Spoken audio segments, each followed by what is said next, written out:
bringing you some of the best speakers and teachers from across the globe. Their words inspiring you towards your best days. This is the Learn, Develop, Live podcast, Speakers Hub. Good morning, world. This is the Learn, Develop, Live podcast with the Speakers Hub. I'm the host, director, and CEO of the show, Jaggs. How are you doing today? What's new? And how is your week going so far? So what are we going to learn today, I may hear you say? Well, we're going to talk about emotions. Now, emotions can be seen as something so confusing that you just leave yourself hiding until they disappear. So trying to work out exactly what is going on. Brene Brown has spent the past 2 decades studying courage, vulnerability, shame, and empathy. Here is Brene with some of what she has discovered during that time. It's really about self-awareness. We cannot be more connected to other people than we are to ourselves. If we don't understand our emotional landscape, if we don't understand what's driving our thinking and driving our behaviors, because let me make no mistake, emotion is at the wheel. Thinking and acting are not riding in the front seat shotgun. They are hogtied in the trunk. Emotion drives. We are emotional beings. Heart is sea, language is shore. Whatever sea includes will hit the shore.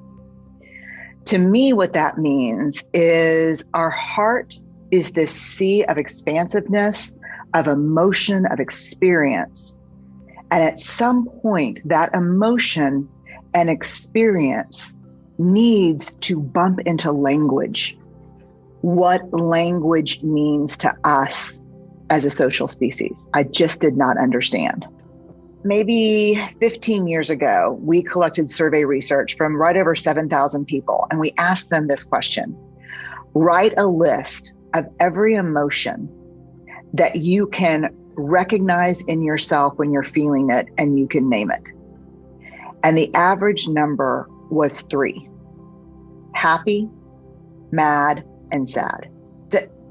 And I started to ask myself, what does it mean if we don't have a vocabulary that's as expansive as the human experience?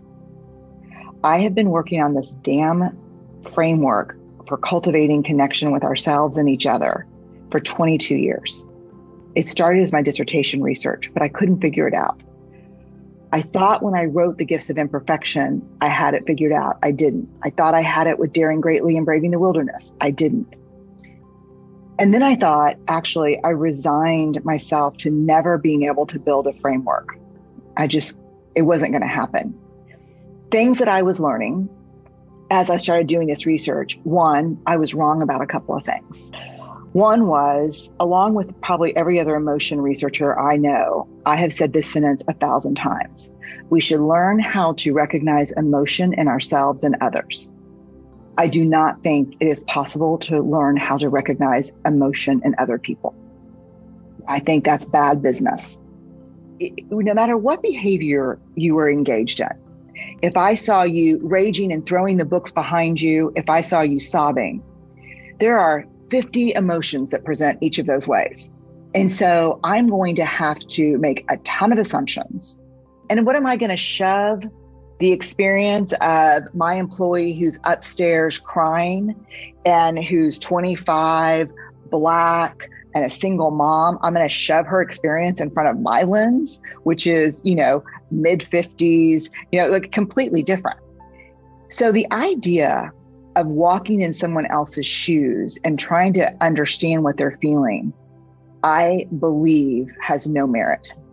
I think the call is much more difficult and much more powerful. And that is to ask the person for their story of what it's like in their shoes and to believe them. So the problem becomes, why do we think we have to walk in other people's shoes? The problem is the believing part. And the problem is in not believing her when she tells me her story.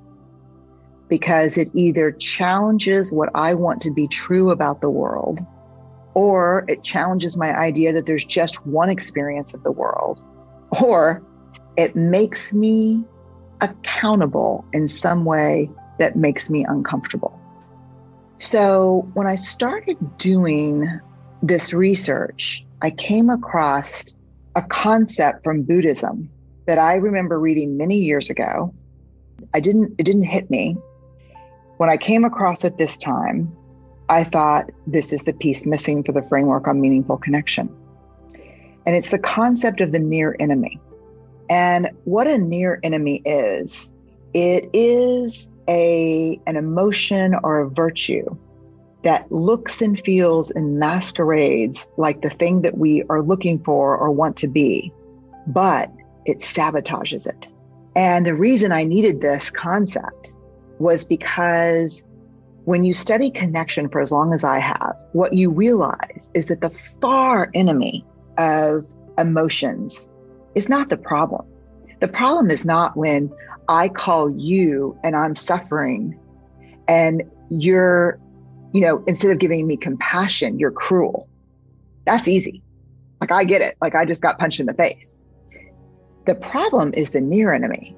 When I call you and I'm desperate for connection, and the near enemy of compassion is pity. And so you pity me and feel sorry for me. And it seems like everything should be okay when that's over, but I feel more alone and more disconnected, and there's no meaningful connection between us. So the big finding for me for this book was re-examining the concept of near enemy, and that the far enemy of connection is disconnection, right? That makes sense. But the near enemy of connection is control. So if I see this 25-year-old woman crying and I say, what's going on? And she says, my kid's sick again. Her dad can't get her. I missed a day of work yesterday. To really be with her, I can't try to control the situation. I can't say, oh, we can handle that. I can't, just to be with her means being in connection with her. God, that's so hard. Those feel like impossible choices. Emotions are not shared and discussed. They're exploited. And vulnerability is not mutual and reciprocal. It's leveraged. And I don't want to make it sound too Machiavellian, because I thought about my own life when, if one of my kids came home and said, God, I got in trouble today for being, disrespectful because I got caught talking during a lecture.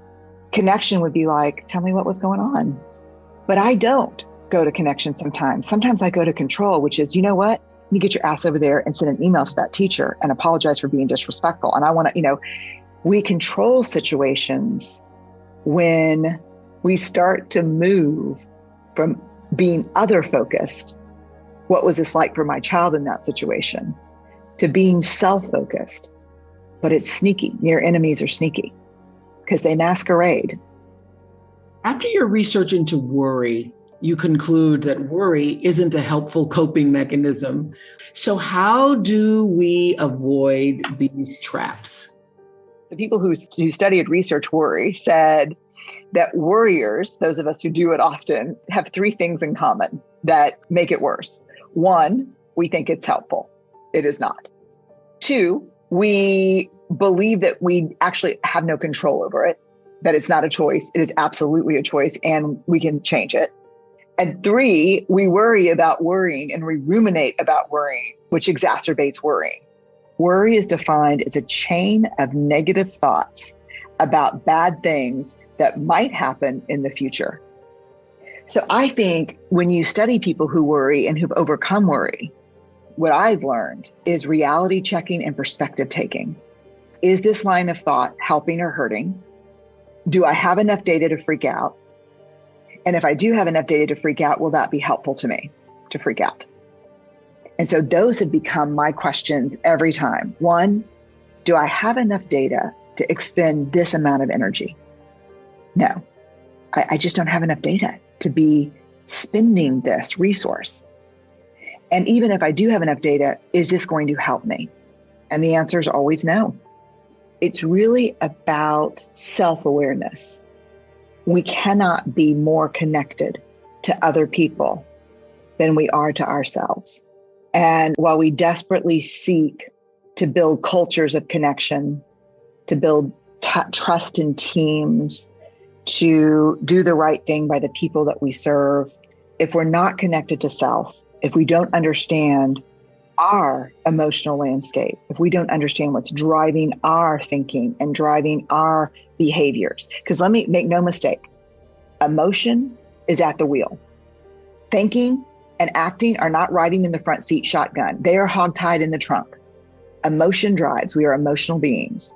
Do not try to forge connection with others or build a culture of connection until you are fully connected and know yourself. That's the favor you can do to all of us.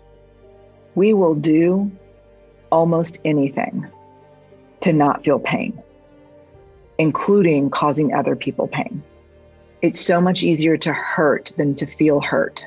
It's just part of our humanity, I guess. We need to understand where the hurt, the sorrow, the despair, the anguish, the rage is coming from, so that we can not work it out on other people on an individual level or a collective level.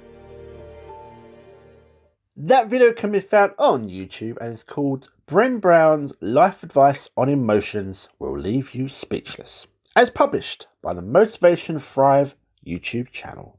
If getting yourself moving in the right direction is what you'll be doing right now, then let's talk soon. You can reserve your exclusive spot on the Learn, Develop, Live calendar by going to ldlcall.com and book your very own slot right now.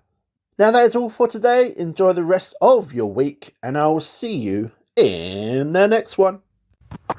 The Learn, Develop, Live podcast. Life is too short for just sitting in your pants eating cheesy Watsits. Thanks for listening. You can find more motivation and inspiration at learndeveloplive.com. And we'll be back to inspire you again tomorrow.